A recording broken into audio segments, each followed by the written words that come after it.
Welcome to Geopolitics Demystified. I'm your host, SL Kanthan. Today we have a brilliant, smart guest, Professor Warwick Powell, and he's from Australia.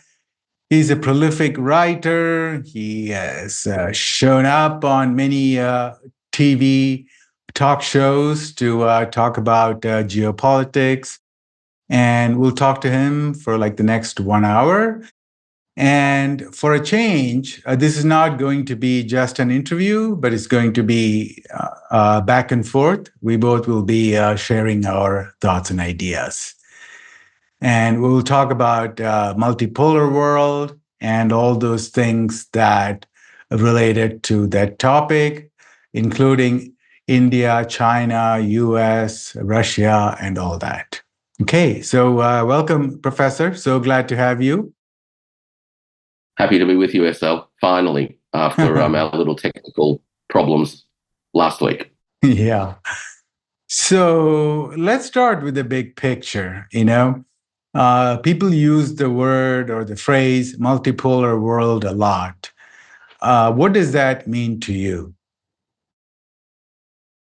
For me, multipolar world really speaks to an operating environment where no single country can dictate the terms of other countries, and that countries around the world are able to interact with each other on their merits and with a deep sense of mutual respect. So the relationships are really about symmetry, if you will, even when there is asymmetry in terms of size or whatever it is. It's about treating your counterparties with respect, acknowledging that they have genuine and legitimate interests of all sorts, cultural, social, economic, political, security, and engaging with them and engaging with each other in a way that is grounded on the idea of finding the common ground, of finding a way forward, as opposed to seeking to impose one view of the world onto everyone else. So multipolarity for me, in a sense, is a very simple idea. What do you think? Well, I was going to add, I fully agree with what you said. And well, I would add that it also reflects the geopolitical powers, the economic powers, and maybe diplomatic and technological powers. They're all going to be more distributed. So it's not going to be like the Americans or the Europeans are going to have all of the geopolitical power, the GDP, the technology, patents, innovations, and all of that is going to be more distributed. And also the culture, So, for example, Saudi Arabia has just started to educate the kids in the public schools on the Chinese language. And, we grew up in a world where you had to learn English. And now just imagine suddenly people are now starting to learn Chinese. That's an example of multipolarity. So yeah, it's more distributed, and it's fairer. I think it's going to be a fairer world. I think it's a really important word, actually, that word distributed. And across all of those dimensions you touched on, whether it was economic resources, energy resources, as well as technologies themselves, and ultimately know-how, all the way through to the operating standards of transnational intercourse. So I'm talking about things like, accounting standards, for example, and how do they play out? New technology standards in terms of 5G, 6G, and how does that enable countries and organizations and individuals from anywhere in the world to participate in these environments without major barriers to entry. The technology world's an interesting one, where for the best part of the last 30 years, a big, often taken for granted feature of unipolarity is actually the role of American big tech, and how not only does it dominate from a hardware software point of view, but it also dominates from a standards point of view. And it's almost impossible for entrepreneurs and innovators and researchers from other parts of the world to be able to develop things that are useful in their part of the world whilst being compatible with these other operating systems. You know, the idea of having to pay a fortune when you put an app on an app store, for example, is a barrier to entry. And it really speaks to, I think, a rent-seeking model which isn't fair. It doesn't provide the pathways for empowerment that a more distributed, open environment can. So I think you're dead right. Absolutely. Yeah, the standards is it's a very huge. I mean, the elephant in the room. Whether it's as simple as writing a software, or a simple the hardware equipment for your laptop or your smartphone, or whether you want to manufacture, say, the planes, or in the soft side, in the soft power. Basically, the Americans have established the standards for what it takes to be a popular newspaper, or say like Wikipedia or the YouTube. They get to determine the truth, and they get to ban people based on the American version of the truth. Yeah. And they set the standards for the textbooks all over the world. I mean, I live in India. You cannot find one textbook that talks about American imperialism. It's really mind-boggling. Look, this issue of standards, I think, it's really become very apparent how important it is, because if you look at China, one of the features of China is that it, in effect, has technological sovereignty. It's, by and large, its operating environment, its hardware, telecommunications infrastructure, data transmission infrastructure, data centers, software applications, etc., are all native to China, which delivers the country and the actors within that country a level of sovereign protection from external forces.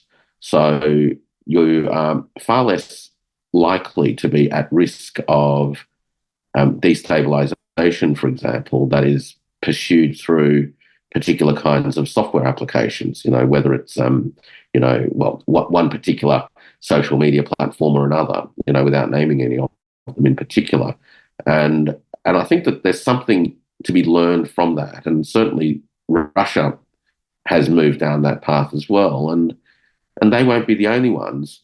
The other thing I think is really very interesting about the way China's now starting to think about this is that, particularly with organizations like Huawei, they are now developing open source operating systems and platforms that will be available to others around the world to operate within.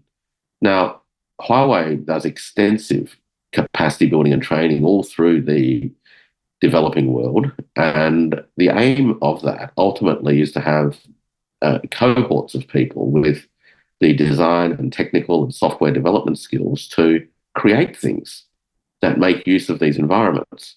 But at the same time, they can create things that sit on top of the open source environment. So they're not giving it away, so to speak, but that they now don't really have those barriers to entry. And that's that enabling mentality, I think, is part and parcel of this distributed multipolarity that is starting to emerge. Yeah. And so the nice thing about this is, hopefully that different nations, societies, and the cultures, they'll be able to contribute uh, to the standards, the discussions, the technology, fashion, music, media. Yeah. So whatever we take, so it doesn't have to come from one country and then the whole world watches Netflix, reads Wikipedia, and watches the Yeah. American, the geopolitical, the experts, describe the world in terms of the Disney concept, freedom, democracy versus autocracy. Well, I think Hollywood has become part and parcel of the simulacra machine. It's a machine, a cultural machine that creates simulations of simulations. So it's no longer even one step removed from reality; it's two steps removed from reality, and it becomes a self-referential system.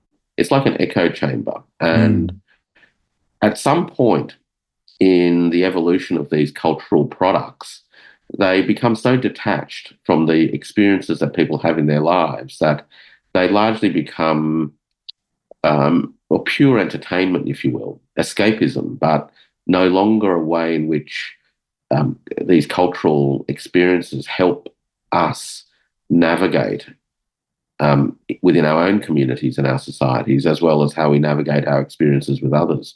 They just become just far out, sometimes obscene simulations that have no bearing at all on lived experiences. And I suspect a lot of American popular culture has actually gotten to that point where increasingly as you go around the world, and I'm sure you've noticed this too, that people in different parts of the world are rediscovering their own histories and the ways that they can tell their own stories.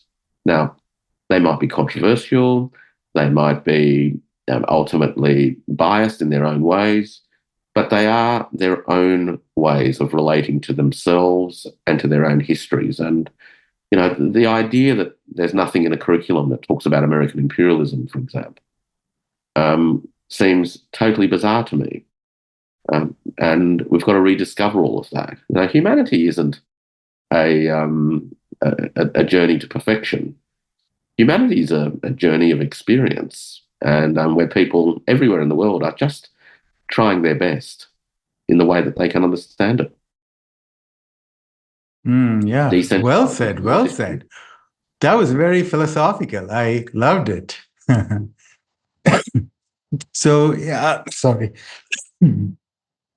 So, well, I was talking to Jeffrey Sachs a few days ago, and then I asked him, why do you speak the truth? But it's so hard to find people like you in the US, which supposedly has free speech and free information. And he said one thing uh, very illuminating.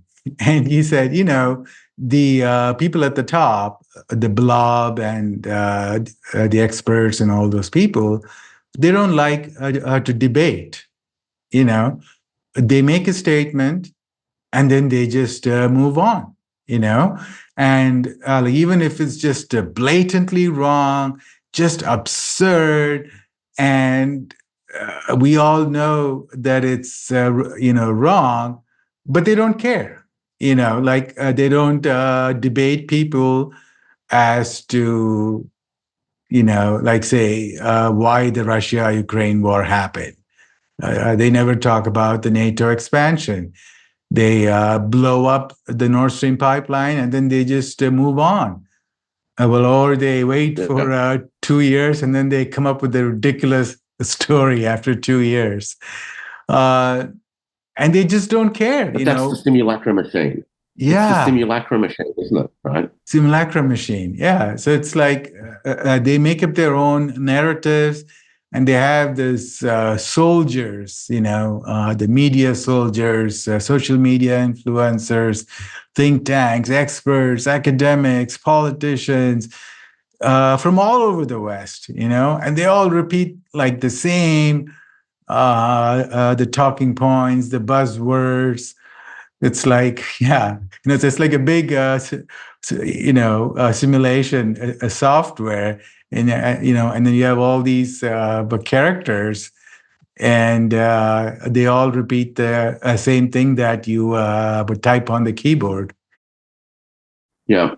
And the characters are actually very unsophisticated as well. They're cartoonish caricatures, well removed from the complexity of the real world. And that's part of how they, I guess, create the mythologies in a way that paints the world as a black and white proposition, that there's good and evil, worthwhile and not. And once you can identify with the good, then in a sense you're right. Away you go, and everyone else becomes evil. But when you sort of start to see the world as really just a very complex, nuanced environment of many shades, not just of grey. I mean, the world's much more colourful than that, but lots of shades of grey. Where, again, I think if there is one common thing about most of humanity, it is that people are striving to improve their lot, whatever that is in their own historical, cultural context. But they're seeking to improve their lot, and they're trying to figure things out. They're trying to learn tools and technologies and thought processes from others that they think might be able to help them.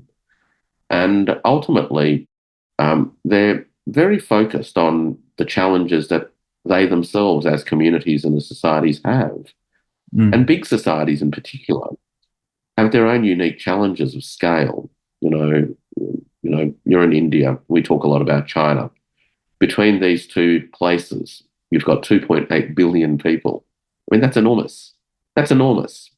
There's no way that anyone else who doesn't come from or visit either of these two places can ever grasp the monumental challenge of scale, and what that brings to trying to figure out how you deal with, how you bring some order to chaos whilst at the same time enabling the powerful animal spirits that come from the chaos to do their thing. Very hard. And we leap to judgment too easily about others, right? In terms of how they're trying to figure out how to do stuff. And you only do that if you think that the world's black and white. But the minute you don't, you become a little bit more, what's the right word? A little bit more appreciative and empathetic to the fact that no matter where you are in the world, you're dealing with challenges, and you're trying, and that's where we're at. Yeah, yeah. And then they just lie to themselves too, So, for example, they cannot ever say that the Chinese economic system is better in some ways. The Chinese political system is better than the American system or the European system in some ways. They cannot even give 5% credit, So it has to be all bad. Oh my God, the Chinese system is 100% bad. And they don't know what they're doing with the economy. It's all going to collapse. Every positive news about China will be turned into something negative. It's just, it's just wrong. It's fake. It's hypocritical. It's not intellectual. And I don't know how these people, they live with themselves with such blatant bias and lies. Look, I think it's unhelpful as well, for those who subscribe to and hold those views. So in many regards, I think people have increasingly, people in China and other places have increasingly developed a much thicker skin. And no longer today do they seek the approval of the West, whereas arguably 20 years ago they did. But so there's a thickness of skin from those who are the subject of the criticism, and they just get on with things. Mm. But it's not helpful for those who, again, are concocting this simulacra and make decisions on the basis of the simulacra, live inside this narrative bubble, and then one day, almost like this little bizarre Rip Van Winkle moment, realize that the world outside of the narrative is nothing like what they thought it was, and that the world's moved on. And in some ways, that's exactly what's happened already. So the displacement anxiety that I think we're witnessing now from Western civilizations, and particularly the political elite in the United States, is that sometime in the last decade or thereabouts, they have taken a look outside of their narrative-driven simulacra and realized, in this case, that China was not what they thought it was, that China was not going to become like America. And in fact, we reached 2018 where American policy elite asked the question, is engagement a failure? And the answer basically was, well, Beijing's defied Washington. And so we couldn't say it defied. Right? Yeah. So there was a special issue of Foreign Affairs magazine in 2018 and devoted to this question of engagement with China. And one of the key articles was by Eli Ratner and Kurt Campbell. And the subtitle of that article was How Beijing Defied, or How China Defied America, something like that. And the conclusion was that China didn't become like America. China wouldn't become like America. Rather than treat that as just reality and, that means that China's just different, it saw that as a sign that China was actually a threat. And you might recall, SL, that in February this year, Jake Sullivan gave a fairly long talk about American administration policy towards China. And he actually said, look, we've spent the past few decades seeking to change and to mold China, and it hasn't worked. And that, in a sense, tells you everything. It tells you everything. And the only people who are disappointed by that, of course, are those who sought to change others and mold others. But if you embrace diversity and just accept others for what they are, then firstly, you won't have any disappointment at all. There will be no sense of betrayal or defiance. It will simply be that, other people are doing things their way. Yeah. And I'm not sure if they are ready to come to that.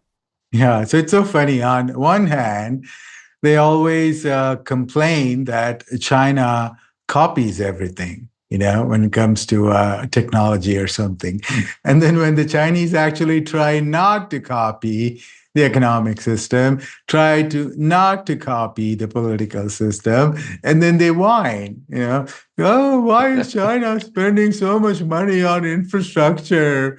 Why do they need 45,000 kilometers of bullet trains? Why can't they be like America?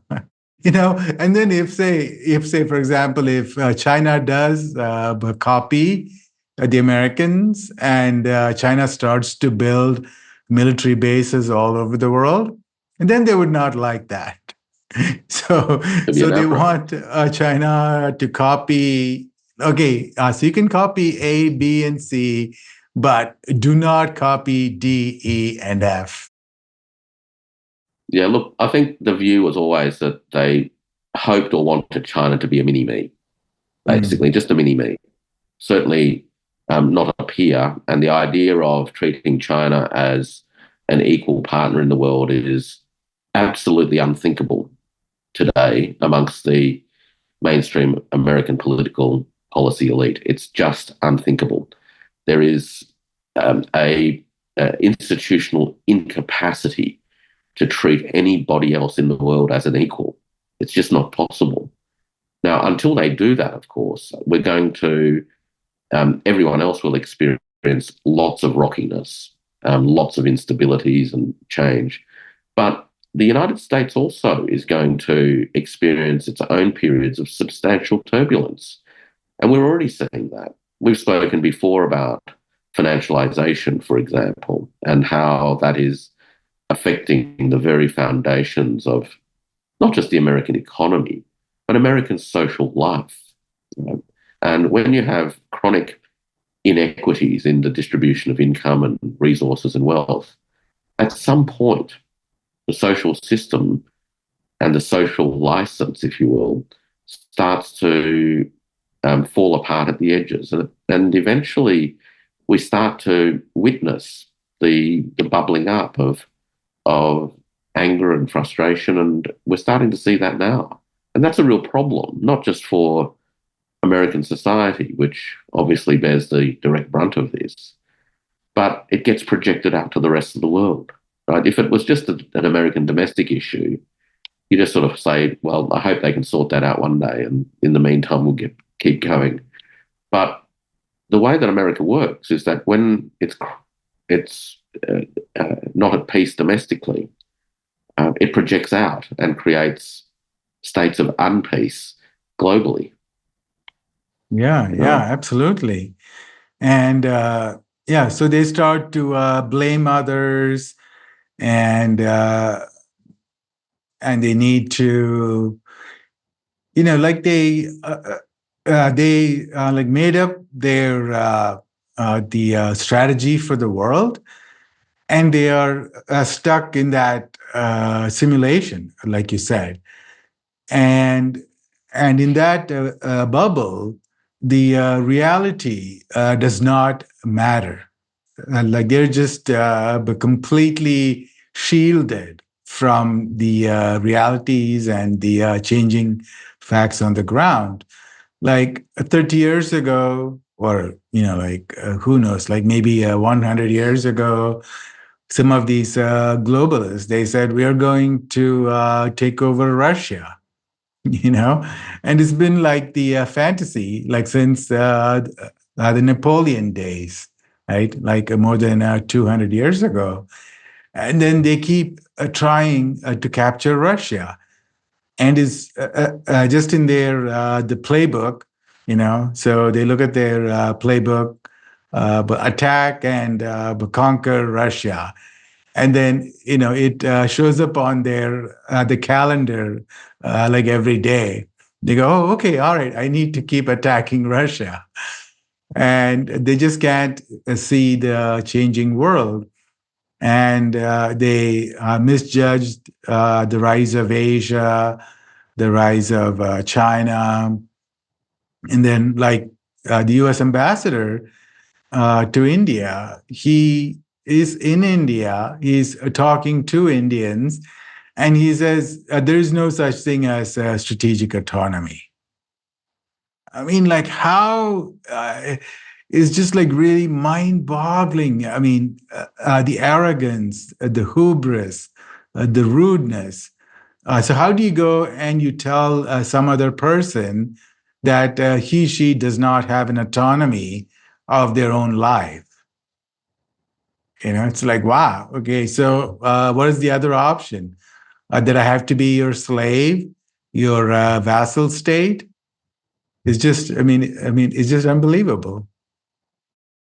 Well, I think if you take a look at Japan, Philippines, and Korea as Asian cases in point, you see how the United States has, particularly in the post-war environment, and with the Philippines, it goes before that, has exerted a very an incredible amount of pressure and influence on the political configuration of those societies. And it does that because there's permanent military presence in them. And if, as a country, you actually have, in effect, a permanent presence of another country's military, then you, by definition, don't have any real sense of autonomy. And certainly your sovereignty is seriously impaired. Now, the idea then to seek to impose And again, this is this hubris, right? To impose a particular worldview on another society. Um, and it does so also, I think, SL, in very caricatured ways, very simplistic ways. So it looks at, for instance, China and India. These are two significant civilization states that have thousands of years of history and collective memory. And to treat them as if it's just some simple, your enemy and my enemy, therefore we're friends, it's just schoolyard stuff. Geography and history has meant that these two massive civilizations are in many ways coupled together in this part of the world, and how they straddle and spread out across the Eurasian landmass and ultimately to North Africa. That's just reality. And unsurprisingly, from time to time, these relationships have their issues. But to think that you can just treat this as some schoolyard game really disrespects, I think, these histories, and, of course, the capacity of these civilizations to think and navigate their own complex relationships with each other. Right? And they will end up, I think. I mean, there is a risk of this. I mean, you'll know this more than me. But with what the US has done in Bangladesh, for instance, the risk they run, just like they did in Ukraine, is that they'll actually push India and China together much faster than the Americans would actually really like. And and maybe that's the dialectic at work, where the intervention in Bangladesh to send a message to India actually ends up causing far more self-harm to American interests than the Americans actually think. What do you think? I mean, it's obviously an area that's much more closer to your lens, if you will, your sensitivity lens. What's happening? So I think their first goal is the anti-China obsession, and they wanted to circle China to lessen its, the influence wherever possible. And the South Asian part is where the U.S. had sort of, mostly ignored. And so they thought, so we need to focus on Pakistan, the West, and the East. So they focused on Afghanistan. And the reason they stayed in Afghanistan for 20 years was also, the prime goal was to foolishly to contain China, because it's in their the simulation program, to contain Russia and China, the U.S. must have control over Afghanistan. It's like the programmer from the 1904. He wrote that. Like Mackinder, and that got into the American simulation program. So they focused on Japan, Philippines, Korea on the east, and Pakistan, Afghanistan, and Central Asia. They tried but failed. So they were just focusing on those two areas, and then they suddenly woke up. Oh my God, South Asia is now becoming a little bit too prosperous, a little bit too independent. And look at India. It's going to surpass Japan and Germany in the next 5-6 years. And the Indians, the US sort of tried to make India the next China, just like they did with Japan and South Korea and with Taiwan. So when Japan got a little bit too strong in the 1980s, the US said, okay, so we need to harm Japan, and we are going to build South Korea and Taiwan.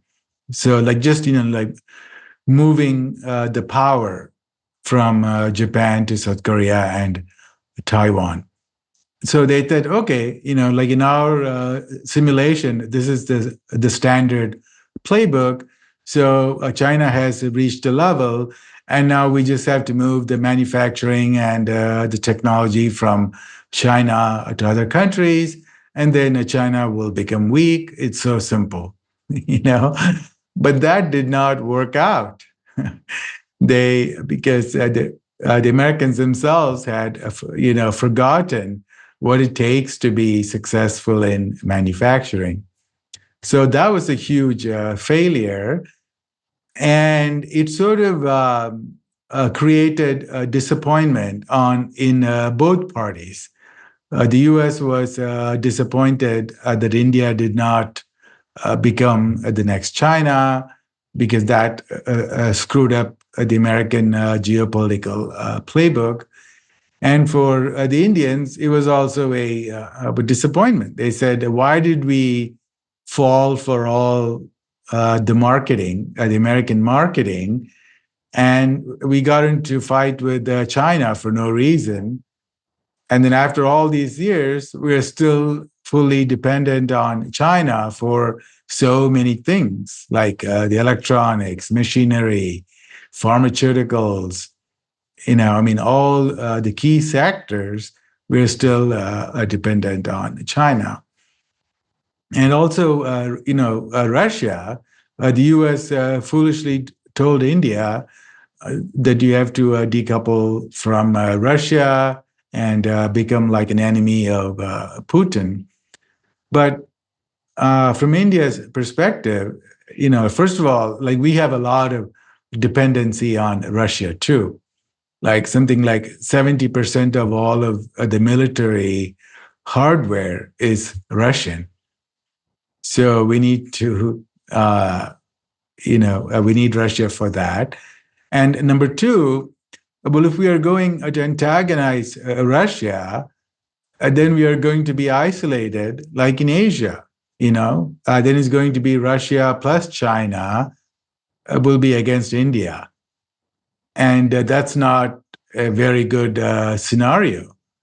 So we need to be friends with Russia just to make sure that there's no Russia China, like a full the alliance against India. So, this is all very, like common sense. And you would think that the American geopolitical experts would do this analysis in 5 minutes, and they would say, okay, we cannot expect India to be like, what we want them to be. So then the US got angry at India, and then they wanted military bases in the Indian, the islands, like the Andaman and Nicobar Islands to the east of India in the Bay of Bengal. And that's very close to the Malacca Strait. So basically, the Americans wanted to place their fighter jets and the anti-ship missiles in the Indian islands to attack China. But India said, no, we cannot allow you to have military bases. Maybe we will build the naval base there, but we're not going to allow the US military base. So that's why they went after Bangladesh. They looked at the map. They're like, okay, so if no India, we can try Myanmar, but we tried it and we failed. What is the next country? Oh, Bangladesh. It's right next to Myanmar, and it borders India, and it has 170 million people. And they're getting too close to China. So like because Bangladesh was like, they joined the Belt and Road Initiative in 2016. And that woman, Hasina, she might not have had the perfect democracy, but geopolitically, she was very shrewd. She was very close to India. She was very close to China. She was very close to Russia. She was very close to the US. She played the multipolarity and the non-alignment very well. And that was very good for Bangladesh. So the US got rid of her, but the opposition party is like very fanatical too. And they're very anti-India. And there's this huge the Islamist group, Jamaati Islami, and that's considered as a terrorist group by even countries like Russia. So that group is very closely aligned to Al Qaeda, and the opposition is very closely aligned to Pakistan. So now, from India's perspective, we already have problems with Pakistan. From my point of view, we should be friends with Pakistan. But the reality is that India is antagonistic with Pakistan. And now just imagine if Bangladesh also becomes a second Pakistan. That will be a nightmare for India. And then we have the US, the military bases in that region. So Bangladesh will likely allow the US to build military bases. And that's not good for China, and that's not good for India. So, like you said, by their the arrogance, the US might actually be bringing India and China together. Look, there's a lot to be said for these two massive countries to find a détente for their respective national security and economic development interests. India has had its challenges, as we all know. Many hopes haven't been fulfilled as yet, and that does require a concerted effort to address the conditions needed to bring widespread economic growth, not just the economic growth of a small number of large corporations, but ultimately to spread that economic growth. And one of the ways that happens actually is by investing in people. One of the things I've always found remarkable about India, and I've got quite a number of friends and colleagues in Australia from India, I've met them all through university, of course, is incredible high levels of education, very well educated. But of course, I asked them, why aren't you going back to India to do things? And it seems to me that one of the challenges India has is actually an outward brain drain at the moment. And if India could bring some of its diaspora, the talent pool that it actually has, back to India, it would be a real boost, a real shot in the arm for economic development. And that's speaking as an outsider. Yeah, absolutely. You're 100% right. Okay. I also find it interesting too, because the US, as we know, has been in the last few years trying very hard to revitalize smart manufacturing with the chips and the solar PVs and the big subsidies that have come through the Biden administration. And all of that struggled to actually materialize. The projects in Nevada just haven't, in Arizona, just haven't come out of the ground. They're not actually producing any microprocessors. They're continually delayed. and there's real problems. And some of the big problems associated with this endeavour is a lack of skills. And interestingly, I noticed that that the US and the UK recently, like in the last week, has entered into a mutual recognition of engineering skills. Now, the cynic in me says, well, I can hear a very, very loud sucking sound out of the UK as UK engineers get sucked out and they'll end up working in the United States. Now, that's a problem for the UK, of course. But I think that there's an issue there for India too, is that it has a tremendously skilled diaspora, well-educated, but much of it is spread out across the world, as opposed to really building enterprises and building, I guess you'd call it, the soft economic infrastructure of a modernising society. And watching from the outside, I often think that's a real shame, because with that number of skilled people, the boost that it could actually deliver, combined with some Chinese technology know-how,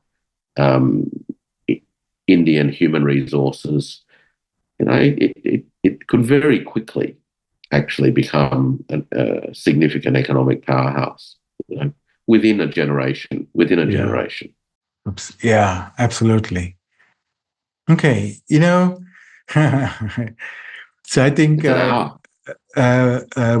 we two can chat for like 5-10 hours straight. Easy. One day we'll have to be somewhere at the same. Well, basically find a place where we can go together and get some of the others as well. Yeah, wonderful. All right, thank you, Professor, very much. We will chat with you soon. Pleasure to be with you again. Bye.